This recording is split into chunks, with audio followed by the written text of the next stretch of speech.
So in my chain of reaction content for all the YouTube channels that we're going on today, I wanted to react to the MMA Guru because he just uploaded this video 2 hours ago at the time of recording this video. The UFC are cowards for trying to sneak announce Pereira versus Hill as the 300 main event.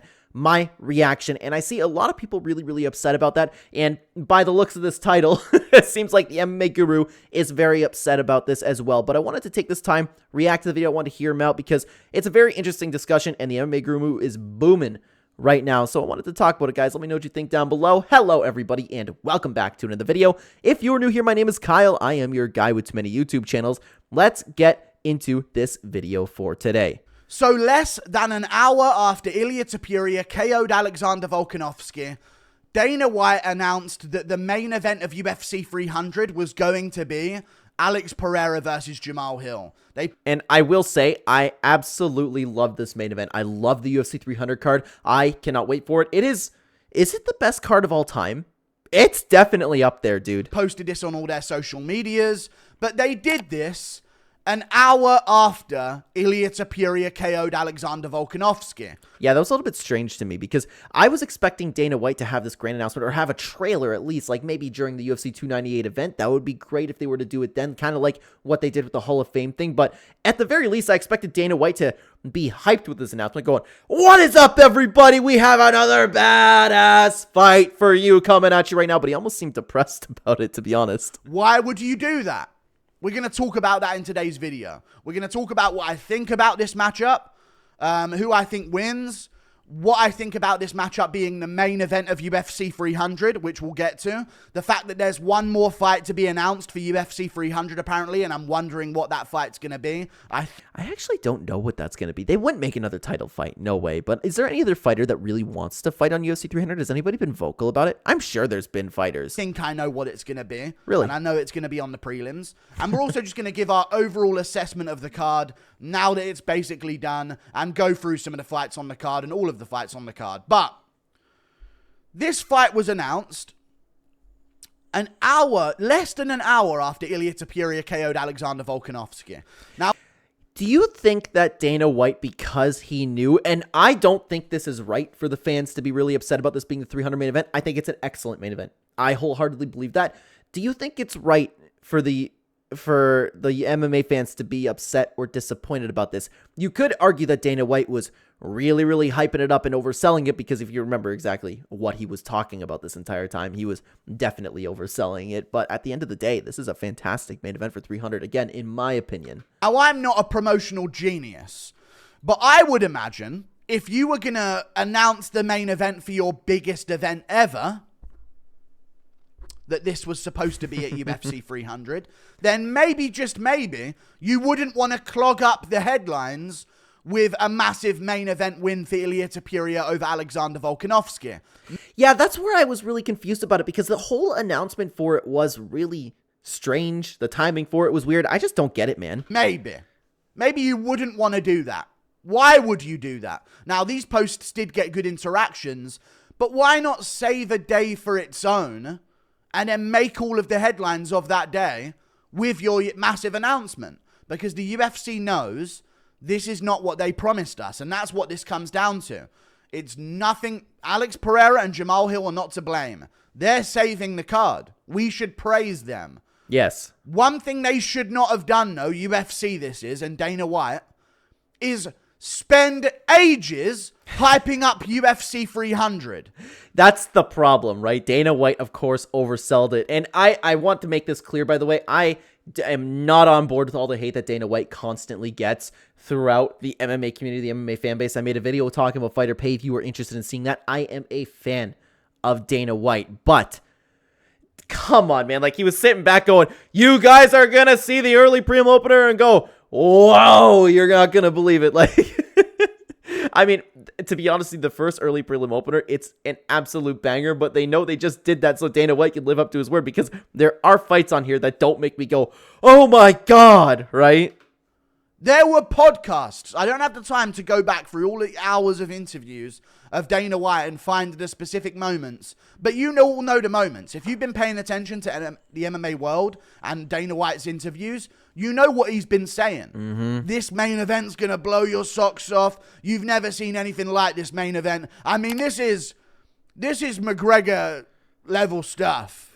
Now, he probably actually wanted Conor McGregor, and I know he came out since and said that Conor McGregor was never in the talks, but I would imagine that he was trying to get Khabib back, he was trying to get George St. Pierre back. That's just my assumption. Maybe even Masvidal, just maybe, but Masvidal versus Edwards could have been a good one. We know that Leon Edwards has been offered opponents that were not Bilal Muhammad. I know Ariel Helwani came out and said who those were. I don't know how accurate that is, but that would be honestly a main event worthy. Masvidal come back for a title fight versus Leon Edwards. The community would go on fire, but it'd be a fun fight. It would bring in numbers, of course. Maybe Nate Diaz to come back. I'm sure Dana White was really trying it. Perhaps he was really close to getting something done, and maybe that's why he was talking about 300 the way that he was.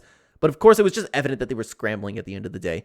So I don't know, man. I don't know if Dana White was just getting the attention of UFC 300, if he liked the clout, or I have no idea, really. That we're about to announce. And everyone thought, oh, it's going to be McGregor Chandler. Or maybe it'll be Makhachev Edwards, which apparently was in negotiations. But the amount that they hyped this up, never do it again. Just don't say anything about the main event. And then, honestly, we would be appreciative of this card. That's exactly right. Dana White oversold it. And that the entire reason isn't any of the fights on here. It's Dana White's fault. You cannot go around talking about UFC 300 like it's going to be something the likes of which we've never seen before. And the main event is this is going to shock the world. Wait till I announce this one. It's coming. I just got to let it go through my fucking lower intestine. Oh, shat it out. Onto the news. But that's not it. This fight's great. Alex Pereira, Jamal Hill. I like this matchup. I don't like the fact that Jamal Hill, I may be wrong, but I think he said that he wasn't going to be ready for UFC 300. I heard that. It wasn't going to be until International Fight Week. They must be paying him, or Jamal Hill just wants to get back for this opportunity. I think he said that he was still recovering, and now all of a sudden he's fighting. But even if that's the case and he's not in tip-top condition, he wasn't in tip-top condition to fight Glover Teixeira, stepped in on short notice and beat the brakes off him for 5 rounds. So it's not like that's something that's really affected Jamal Hill before. But they've announced this everywhere. And to be fair, it's got good interaction. On the UFC Instagram post, everyone hates it. But it's got 552,000 likes. Yeah, that's the most important thing you need to take a look at, right? You can't just look at the comments because there isn't going to be a lot of nice people commenting, right? Or people that have good things to say. People usually just like and then go about their day. Everyone's saying 298 is better than 300. Worst main event in history. Yeah, they fumbled this card. This is dog shit button with 30,000 likes. But that's crazy, man. And I think the MMA Guru said that he was going to take a look at the entire card. It's insane. This card is phenomenal. Posted this thinking it would make us feel better. Everyone is trashing this card. Everyone is. But honestly, I think it's a good card. It's just good is an understatement, though. It's a fantastic card. Not what we were promised. That's the problem. We were promised a main event that would blow our socks off. Same with the early prelim opener, by the way. Honestly, we were promised that. And now we're not getting that. Let's go through the card now, though, as it stands. Because we've got one fight left on this card to talk about. And I think I know what that fight's going to be. I'm interested to see what he thinks. I think I know what that fight's going to be. And then what we'll do is we'll circle back round to what I think about who's going to win the main event of Alex Pereira, Jamal Hill.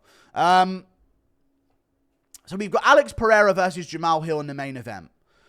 I'm assuming very strongly that Gaethje Holloway is going to be the co-main event. No, Dana White since then confirmed that it's going to be Wei Li versus Yan Xiaonan as the co-main event. Now, it didn't say that on the schedule of this. It said Zhang Wei Li, Yan Xiaonan's going to be the co-main. Yeah, Dana White did confirm that. Above Gaethje versus Holloway for the BMF belt. Now, maybe they just want to, give the official title more respect than the BMF. I think they should do that, though, because the BMF is a joke. It really is. It's fun that they get pay-per-view points. It's fun that, I don't know if they actually get paid more besides that, but it's fun to have another title there. It's fun that it's an excuse for the fight to have 5 rounds, but the BMF title is a joke, and it would be a shame to put it over the actual championship. BMF belt. I completely understand. From a promoter's perspective, though, unless you want to single-handedly go out of your way to praise the women fighters and make a point about that, from a pure promotions perspective, there's no logical reason other than pandering to a women's audience to make Gaethje Holloway below Zhang Weili and Zhao Nan on the card. I completely disagree with that. And don't get me wrong, I don't even really like the fight. I like Weili. I'm a big fan of Weili, but the fight, she's just going to destroy her. Justin Gaethje versus Max Holloway is definitely the better fight. I would put them on the prelims, to be honest with you. Like, if it just came to the matchups, but because this is an actual title fight, you can't put it below. Honestly, I don't think it's pandering. I think it's just disrespectful if you do that. You've got to have it as the co-main event. What gets the most promotion, what appears on all the posters, the main and co-main event. You've got to have Gaethje versus Holloway as the co-main over Zhang Weili versus Yan Xiaonan. Well, there's been a bunch of UFC posters that have 3 fights on it. I want to say even more at some points, but it wouldn't be hard to include Gaethje versus Holloway. I think they should do that. If they don't do that, they're merely pandering and saying that they're inclusive. I get it, though. Not too big of a deal. Not going to harp on it for too long. I just think it should be the feature fight, and Gaethje versus Holloway should be the co-main. Whatever, though. Pereira versus Jamal Hill. Gaethje versus Holloway. Zhang Weili and Zhao Nan. Yuri Prohaska versus Alexander Rakic. Calvin Kattar versus Aljamain Sterling. And Charles Oliveira versus Arman Tsarukyan. It's so good. Now, I'm going to just come out and say it. Look at what's on the screen right now and add Holloway versus Gaethje. That's the main card of the pay-per-view. It seems like he's disappointed with that. That is a top 5 card of all time. For real. 6 fights on the main card. We haven't had that in forever. Forever. That is an absolutely sick pay-per-view main Oh, card. okay. He looked disappointed. I thought that's where he was going to go with that. That is incredible. Absolutely phenomenal.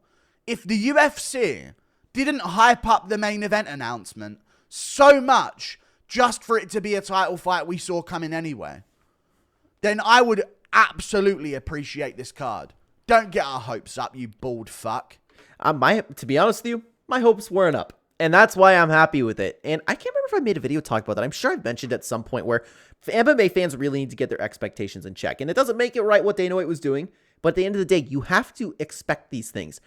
Here's a question for you, though, and I'd love to hear from you in the comments down below. How would this be taken differently if it was Alex Pereira versus Tom Aspinall? I feel like it would drastically change things. And we know Tom Aspinall wanted to fight. I wonder if it was Alex Pereira's problem.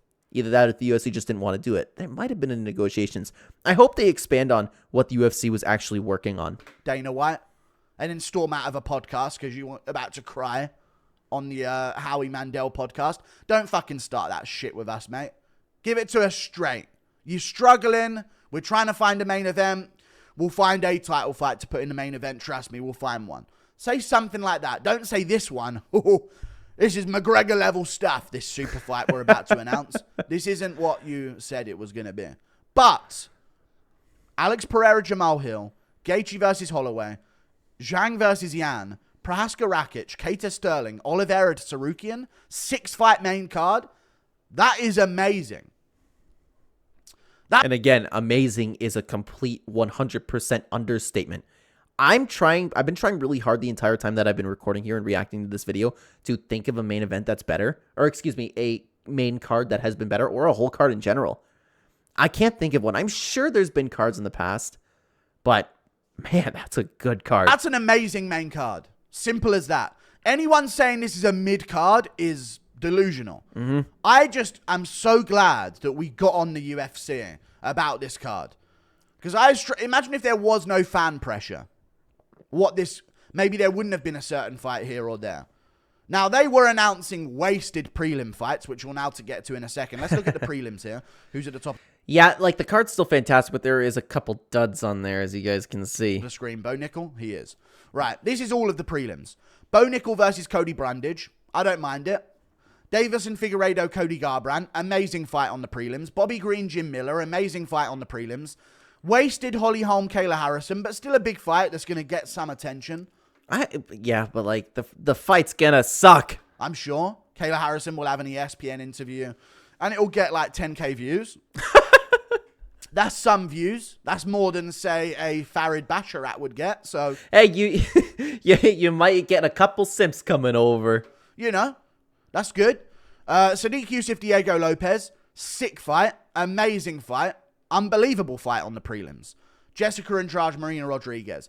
Now, are Andrade Rodriguez and Holm Harrison wasted spots on this card? They are. They bring nothing to the table. Everyone knows that they're just going to take a shit break, likely during Holm versus Harrison, and then probably watch Andrade Rodriguez because it should be quite fun.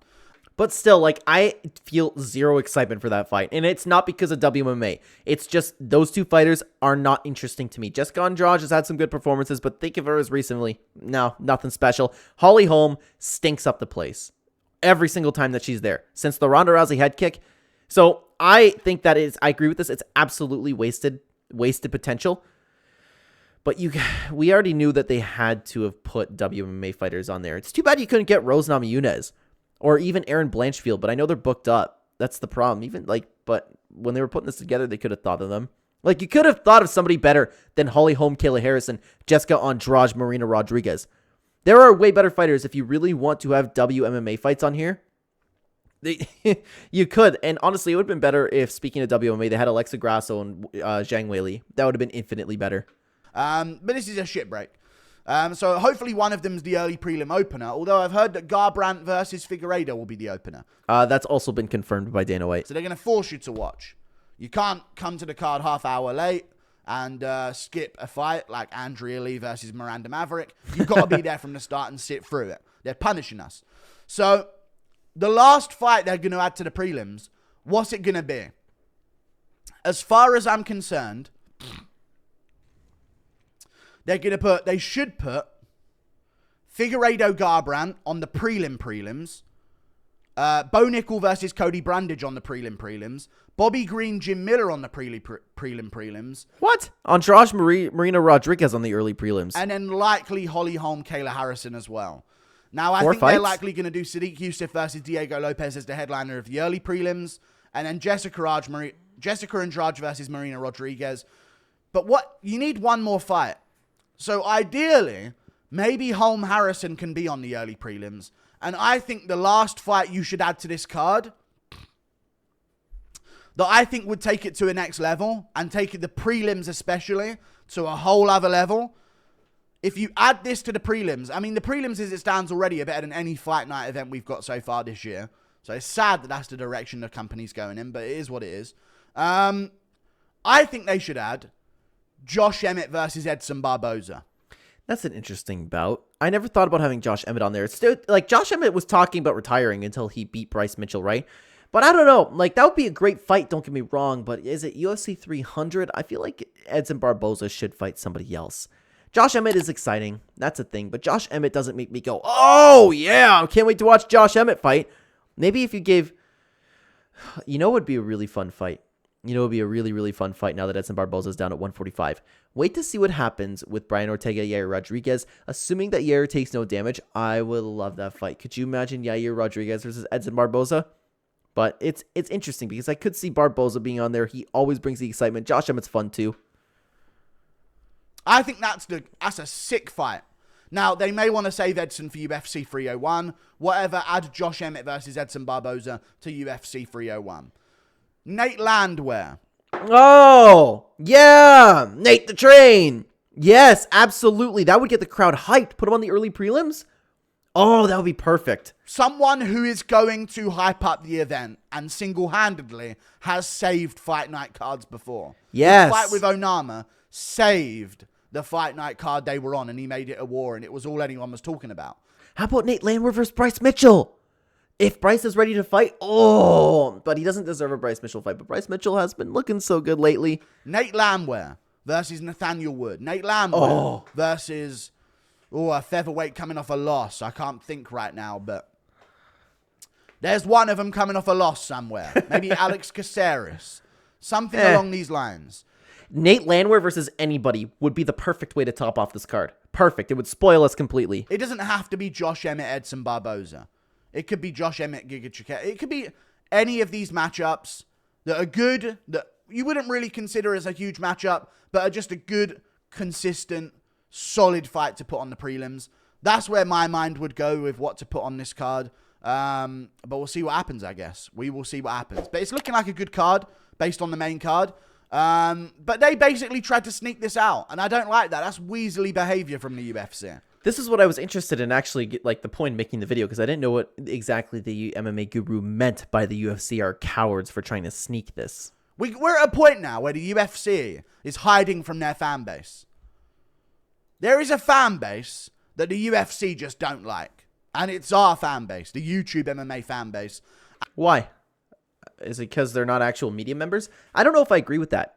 But maybe there's some stuff that I'm not educated on. I haven't been really paying attention if the UFC is like attacking YouTubers or something. I'm not entirely sure. If anybody knows, I would love for you to comment down below, but maybe Mr. Guru will explain himself here. And just the hardcore fan base in general.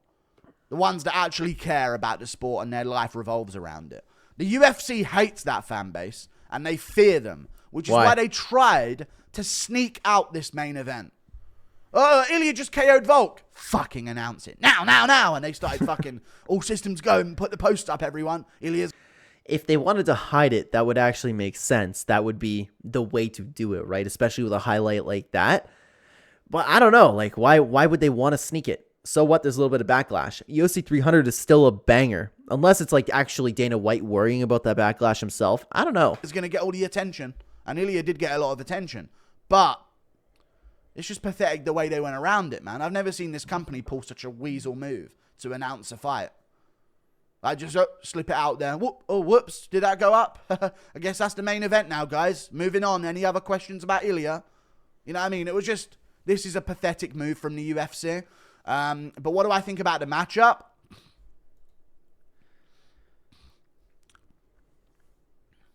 Hear me out. I think Alex Pereira should win. I trust in his improvement. I like his the way he's going to adapt to light heavyweight again. I understand where he's going, but he's still giving Jamal Hill a chance because Jamal Hill is still a really good fighter. And that's kind of how I'm feeling about it. I think just matchup in general, Alex Pereira should absolutely win. His age is starting to worry me just a little bit, but those leg kicks, along with Jamal Hill just coming off of that injury, that very specific injury, by the way, I like Alex Pereira's chances a lot. Middleweight was never his division, in my opinion. That's why I picked him when he was moving up to light heavyweight in his fights to do well and win and become champion against Blachowicz and Yuri. I've always thought light heavyweight was Pereira's division.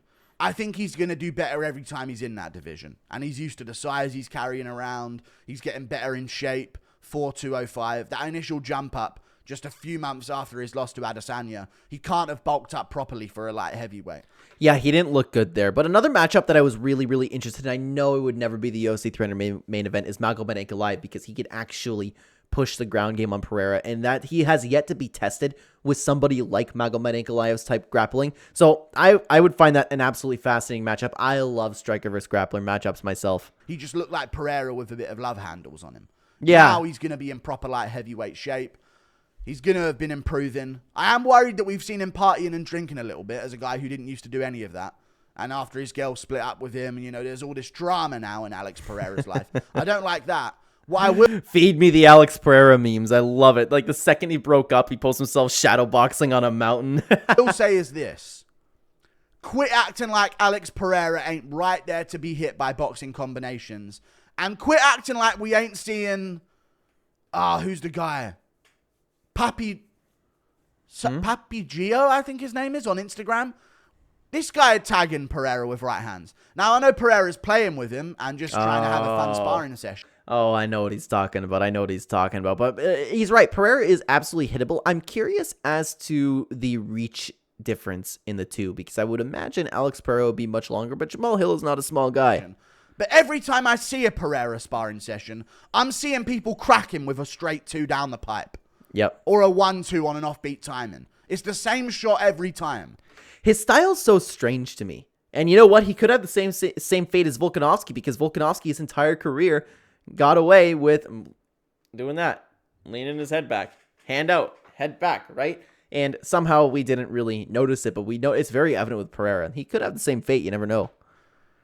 So honestly, I'm not decided on picking Pereira yet. I'm going to have to rewatch a bunch of Jamal Hill's fights. Maybe I can talk to Jamal Hill in the build-up, or, you know, after this announcement's gone live. I literally said to Jamal Hill in the message, I said, let's wait for the UFC 300 news to blow over, and then I'll have you on, and we can steal the headlines of you being on. And he said, cool. He was the UFC 300 news. I hope he didn't know about that when he said, all right, cool, let's wait for it to blow over. Either way, Jamal Hill's got a solid shot. There's a way to win. There's a method to win. And that has been where underdogs have cashed. The head kick against Usman.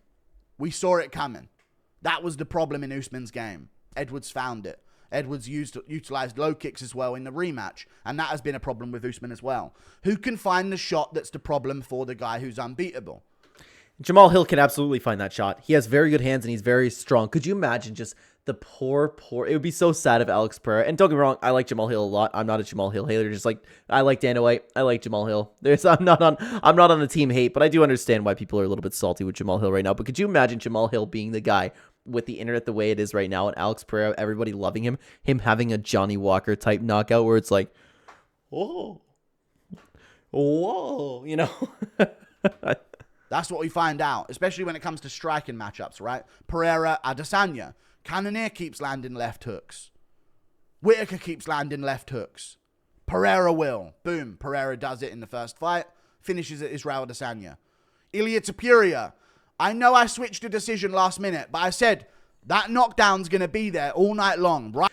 He's absolutely right in what he's saying, and while these champions do have their tendencies too, they're not invincible. It's just the matchup in general. Even if Alex Pereira wasn't, like, I mean, he's not even dominant. He just won the title, right? He just won the title. He's not this dominant champion. Just this matchup in general, no matter what time period it's in, it's a very, very winnable fight for Jamal Hill. He is a very capable fighter and a very capable champion. Right hand over the lead hand of Volk as he's backing up against the cage. Boom. Ilia Topuria lands it, puts him out. Jamal Hill knows the shot. So it's the two. It's the straight two down the pipe. Pereira always tried to roll with it and then shovel into his rear hand and then his lead hand afterwards. He does it all the time. He turns away. He tries to roll with a straight and then he loads up his rear and then throws his straight, throws his lead hand afterwards. Catch him during it. So there's a way for Jamal Hill to win. Is he going to be able to do it? Is his time going to run out? Is his chances of landing that shot going to go down as Pereira chews up a leg that we don't know is 100% upon Jamal Hill's return? It's unlikely going to be 100% too. And is he going to be moving well? Is he going to be tentative on it? Is ring rust going to play a factor? How much has he been training? Is he in shape? There's a lot of things going against Jamal Hill in this matchup. I didn't think UFC 300 was in the time frame of Jamal Hill's return. That's not what we were hearing from interviews. And now all of a sudden, when they have no other option for the main event, all of a sudden he is taking it. I don't know about that, especially because it's an Achilles tendon. The injury is in a position that can be affected by low kicks. Yep, and Alex Pereira has some insane low kicks. It's not just anybody chopping down those legs. And Jamal Hill has been hit by low kicks before. I know it was a while ago, but OSP was really chopping at his leg because Jamal Hill walks quite a bit and he's very heavy on his lead leg. And there are times where he's like, like you said, pretty heavy on his lead leg, but there are times too where he has like a little bit of a wider stance where that leg is just out there. For his boxing style. So, I'm leaning Alex Pereira originally as soon as I see this matchup announced. But, I don't know, we'll see. I'll watch back a few fights and there is a chance I could switch my pick because I'm sick of people acting like Pereira ain't getting tagged. Like, his boxing defense is like everyone's got 16-ounce gloves on. But you can't forget about that offense that he has. He's still an absolutely fantastic fighter. He's an absolutely fantastic champion. I will definitely not be switching my pick. Alex Pereira will be my pick to win this fight personally, but I do acknowledge that Jamal Hill has a good chance of winning. And everyone doesn't have 16-ounce gloves on. You know what I mean? Like, he's learned a boxing defense that's very risky for 4-ounce gloves.